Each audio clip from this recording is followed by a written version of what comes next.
like where we were just 2 years ago. There was no inflation. The war with Russia going into Ukraine would never, ever have happened.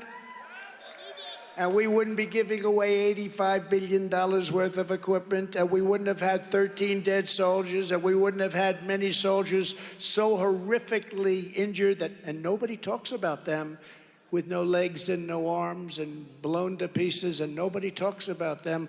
Only modern day incredible military medicine could have kept them alive, but they have to suffer for the rest of their lives. And we wouldn't have left American citizens behind. Would have been none of that.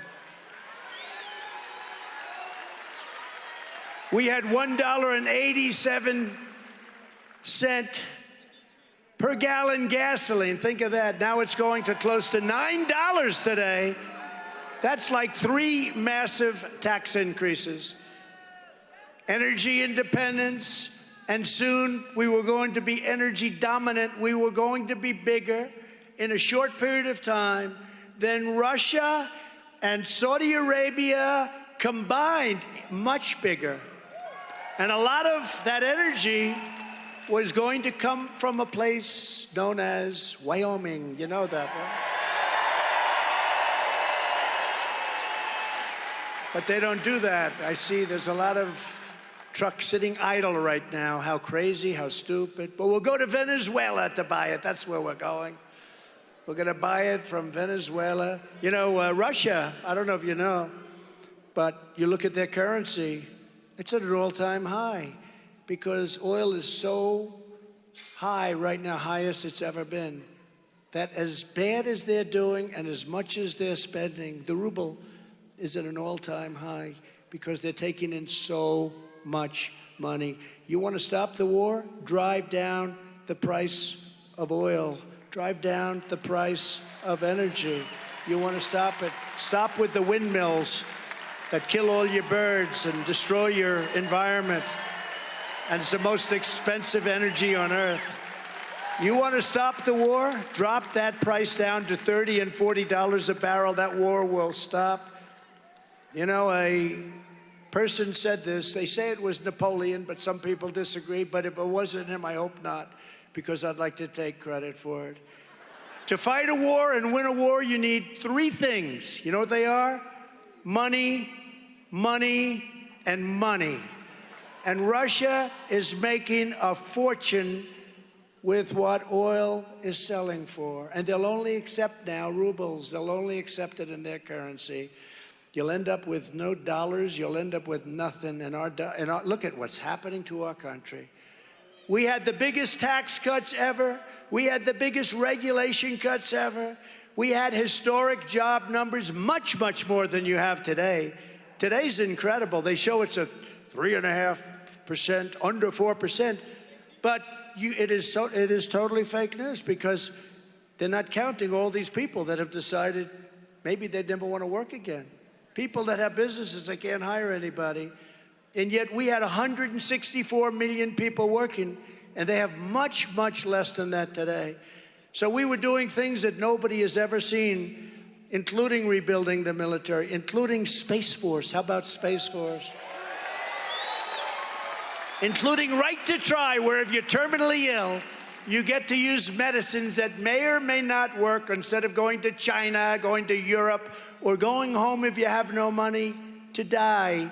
And right to try, they've been trying to get it for 56 years. I got it done. I got it done. Right to try. And thousands of lives have been saved. These are people terminally ill. The government used to say, we can't give it to a terminally ill person because we may hurt them. No, they're going to die. But it wasn't as simple as all that. But we took away the liability. We got everybody to sign. And I'll tell you, we saved thousands and thousands of lives. It's incredible. On this Memorial Day weekend, we are honored to be joined by Royce McCollum, the Gold Star sister of a fallen warrior, Marine Lance Corporal, Riley McCollum, who at 20 years old was among the 13 fallen service members horribly and unnecessarily killed at the Kabul airport last summer. Where are you? Where are you? Where are you? Thank you. Thank you. She lives here. Thank you. Thank you very much. That's very nice. Thank you very much. It's hard to say. So sad that that whole event took place. You take out your soldiers last.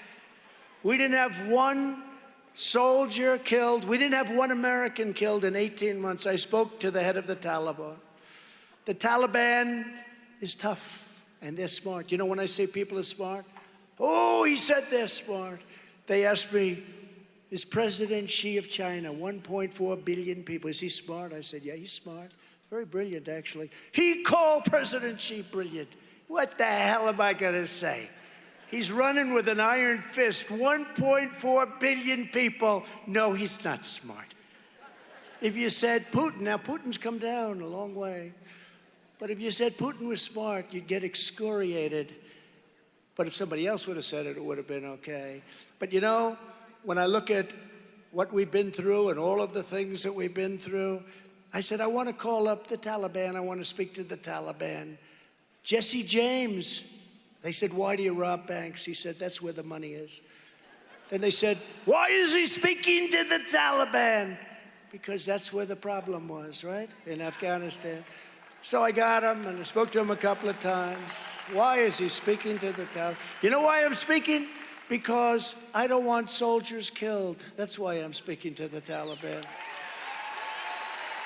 So I said, Abdul, wonderful to speak to you, Abdul. I'm sure you're a lovely person. These are fighters. These are people, they've been fighting for 1,000 years. They live in crevices. They're very good fighters. All you have to do is ask the Soviet Union, which became Russia, smaller. He's trying to build it up. It's not working so well because we're going to have a lot of land, but there's not going to be a lot on it. But there's a lot of death, a lot of death.